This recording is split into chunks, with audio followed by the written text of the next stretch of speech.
Hello everybody, Brian here from quantlabs.net. Okay, so I just wanted to show you a script that I've run. It's basically a linear regression script which basically calculates this RMSE and predicts price moves. So let me show you the source data. This can be also used for trading. So here we have two, basically, well, really everything comes down to X and Y on your chart. You know, price versus timestamp, or time series.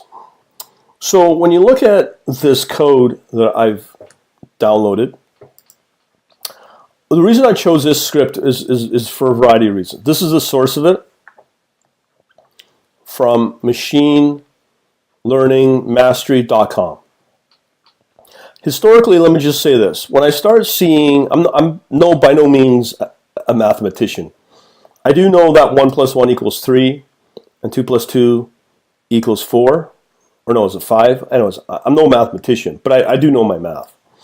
Anyways, this RMSE, which I'll go over in a minute what it is just a typical timestamp, as I've shown you in that data source here.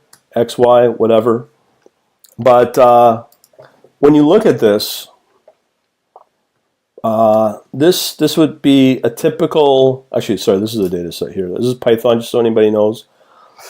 And there are two ways you can approach this. This is before.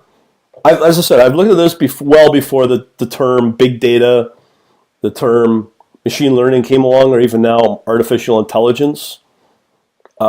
This right here, again, I've used in MATLAB and played with it years before any of those terms came up. So to me, it's not really, this is not machine learning. This is just math. And there's no dependencies in this whatsoever outside of the square root. That's it. So everything's all pure math. So what we're dealing with here is we have data, let's say a timestamp. We evaluate the algorithm, and the algorithm, so there's two things we're looking for that we can find. The predictors and the RMSE, which is this.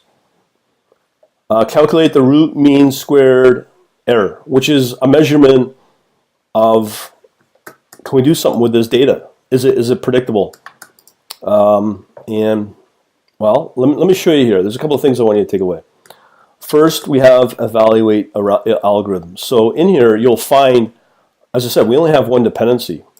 All the successful high-end 7, 8, 9-digit guys that I've experienced over the years will not touch any form of libraries. Everything that they write, they develop is 100% developed by themselves because they know the code, and they can rely on the data that it produces. It's not some third-party, unknown, something that was, I would say, GitHub, which Microsoft just bought. But anyways, that is from what I always refer to Cousin Johnny wrote. So you don't know if that data is good, and the result of that data is wise to use and to interpret from to make a trading decision.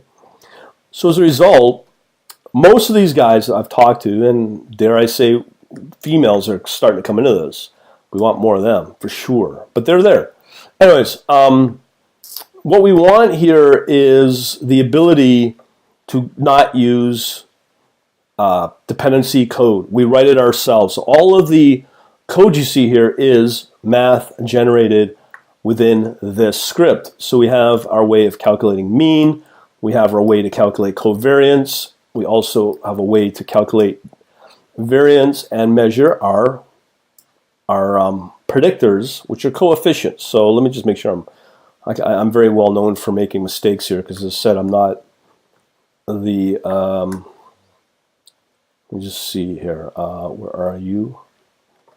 I'm just going to look for a print. Where's our print statement? So we have here an RMSE, oops. Okay. So what we have here are, as I said, what we call the predictors. What are those? Well, as an example, we have here algorithm, our data set, and our test set. So we do with the machine learning, no different. There's books that I've seen specifically from Robert Pardo, who has figured out the right way to do it. I don't know if it's the right way, but a popular way. We'll leave it at that, which I think is correct. You take your data set and you split up the data set, maybe 50-50. Usually it's 80% and 20. So you take your 80% for historical, and you take out the last 20% of that historical data. And what you do is you build your data set, you build an algorithm to predict it. So essentially, these are the parameters that you use to predict the moves. Which way, what will happen with the data, And this is what's generated here in the predictors. And this is what all machine learning, at least using linear regression, from what I'm seeing, does, is we build an algorithm, right? So we're building an algorithm from this, using the data set and the test set. So when we go into our algorithm function, just see if is there one, or there's something wrong here.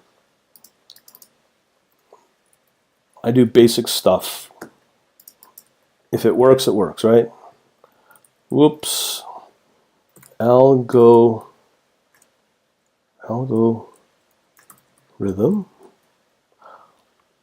Okay. There it is. There it is. Oh, I see. Wow. No.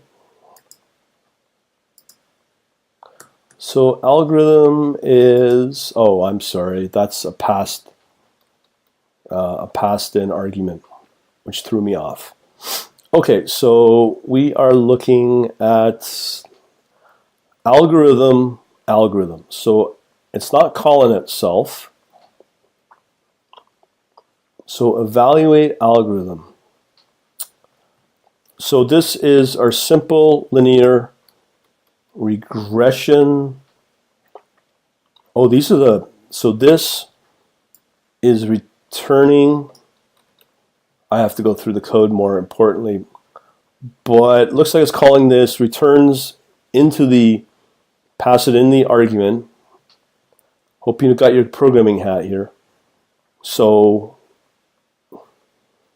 here's our data set, and this is the result of the simple linear regression, that the results of that, and has put and passed it into the evaluate algorithm. So what I'm gathering here, here's the first call. We have our train and our set. So we have our list, or define it as a list. Run our coefficients on the training the data. Again, we're not using any form of dependency code here. This is all coded within this script. So this is the best way to do this. Now, if you want a tip from me, you'd want to run this through the a debugger. And if you haven't seen my visual code video, just make sure I can find that for y'all. Just so you know, I'm gonna have to shut myself up in a minute. Shut up. Yeah, I won. All right, so if you look up visual code, and I've only done this supporting one Microsoft product. We got Visual Studio. Visual code. Visual code. Anyways, it's somewhere in there. Out of the 2,000 videos, have fun. But in here, if you were to run that through a debugger, this is a great way to learn about not only machine learning, learn about actual programming, step by step, plus understand how the math is generated, how it's built. If you take out the dependency code and you use 100% of the math calls or functions within your own script, you'll learn a lot. So continuing along, we generate our coefficients. So what this is doing is creating the coefficients of this data, which is measuring the slope, which is another way of saying we're looking for a trend line. So that's where the B1 and B0 come in to measure that. And what I'm referring to there is simple, I'm not even sure if this is linear, no, this would be calculus, I think. So what we're doing here is, I don't even know if this is correct, if it's y, no, x equals ay, or no, I think this is what I was doing in high school. We're going back, well, quite a few decades. So this is the kind of formula we're using to measure slope. Yeah, this should help. A linear function, as if I'm an expert here. So yeah, this is what we're doing here, is we're measuring y of that slope of the y and x. So half x plus 2 in this case.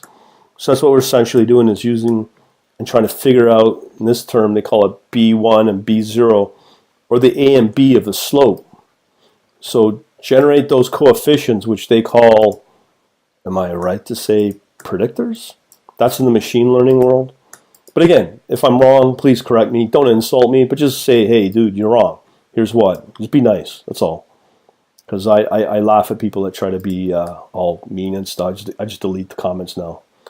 So I don't care about them. Anyways, so that's what we're trying to calculate here on the coefficients. So that's what we're measuring right here.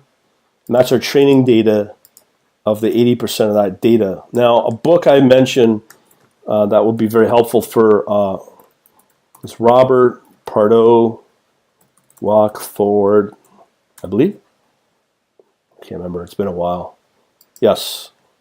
This is the book I'm referring to. And I think this is the book that started the linear regression, because Robert Pardo, his book is all about forward testing theory. Again, I'm not a pro here, but this is linear regression. Take the 80%, measure the 20% to predict it, but use of the real data of that last 20% to compare it to see if your algorithm is somewhat accurate. Okay, and that's what we're doing here, if that makes sense. So we go through the evaluate algorithm. Yeah, okay. Now, here's the thing. So we evaluate the algorithm. Let's go up to here. We have a list. We pump it through to calculate our new data set, our test set here. Now we have our algorithm, our data set, test set that we're using. And we have now our predictors, right? Here's the ones that highlighted. And now we're using the actual, and that's the last 20%. So if you read this guy's book, out of all the things I've seen, this is the best one. And quite good as well. And then, guess what, folks? We are able to measure that RMSE metric of the actual data and our predicted data of that last 20%. And we get our calculation. We can make an interpretation of that, yet to be determined from my point of view. But that's standard of how it's done. But the thing is, I want you to always remember, this is using 100% pretty well all the code and all the measurements yourself. So here's a couple of takeaways. When it comes to looking at not just data itself, when it comes to like things like pair trading or arbitrage, you're going to use a benchmark. And right now, the most popular benchmark, of course, is going to be the S&P 500. Fine. But if you're going to measure something like a Pepsi versus a Coke, you want to see if it's first. Is there any form of relationship there? Is there covariance? So that's what this measures here.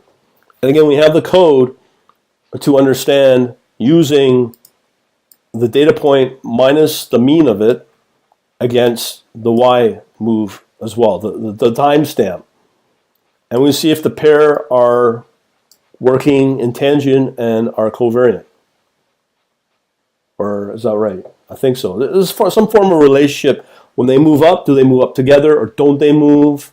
And the other thing is, when you get into things like fixed income, you're going to be measuring things like yield. One against the Bund against the U.S. Treasury. And there's a lot of data you could take away from that. So the majority of this is a couple of things. Is this machine learning? Maybe in the world of machine learning people. But the unfortunate thing is it's funny to me when you get people that are not strong in math, not strong in computer programming or software engineering, let's say, just read a bunch of blogs and then they'll think that they're all of a sudden experts. They're not.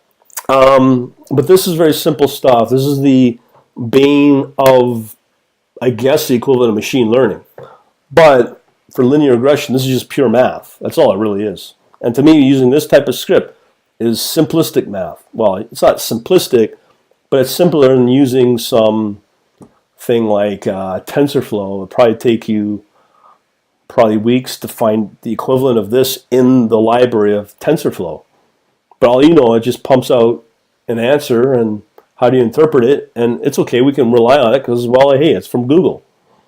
But I think it's really important to understand the math behind it all, because I've seen it. Questions on Quora, they go, should I learn the math when it comes to machine learning, the underlying math of machine learning?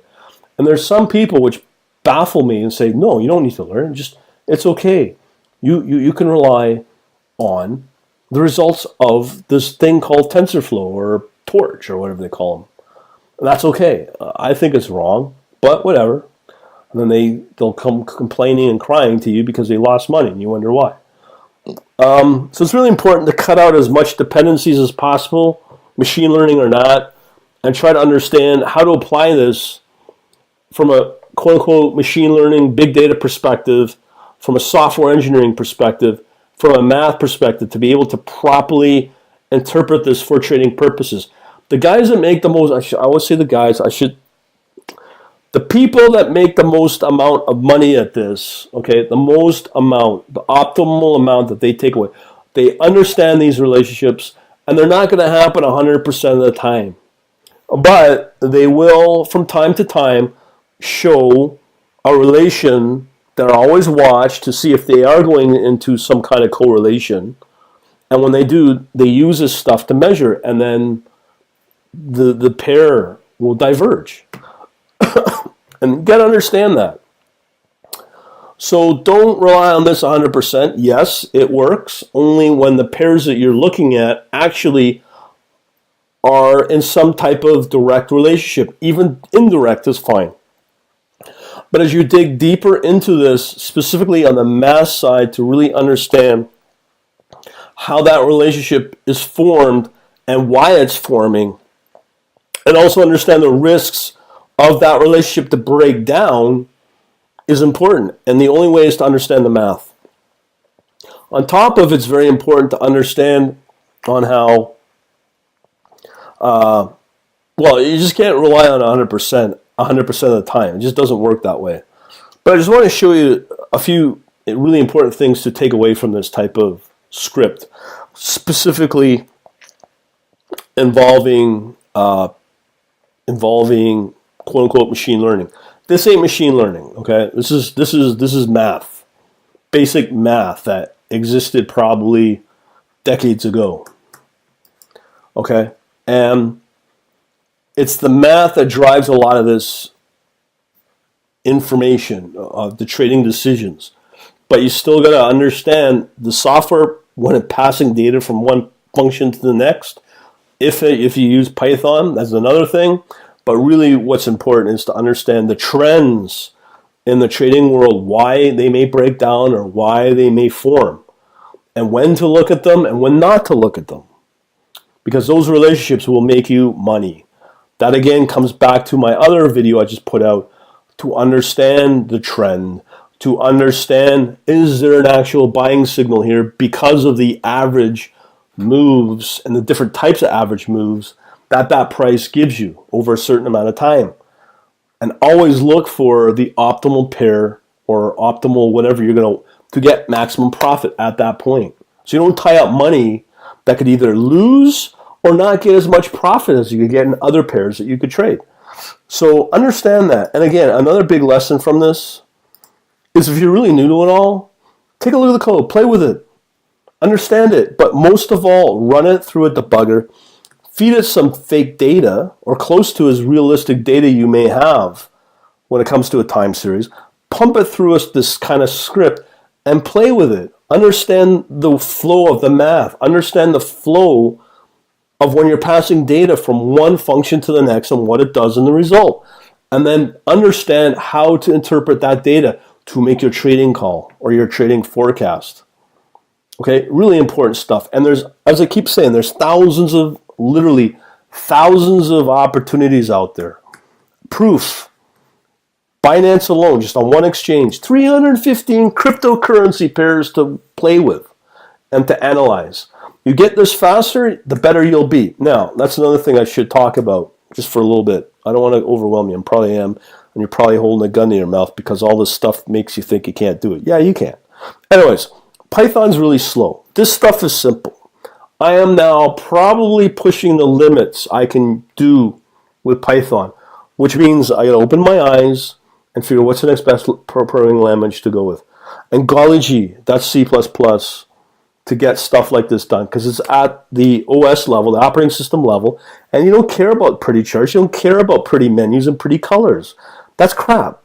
That stuff does not make you money. This, understanding the relationships will make you money. So I'm now, at some point, trying to visualize how I can code this up in C++, and that's a whole other world as well. To understand memory management, I'm not going to get into that, but this is just Python's much, much simpler, much easier to break down, much more easier to fathom. I just wanted to mention that to you. And please, dear God, don't call this machine learning, because it's been out for a long time. It's just they like to stick fancy labels on it because it's. But this is linear regression at its simplest. All right, enough blabbing. Hopefully you're still here, and we shall talk to you later. Thanks for watching.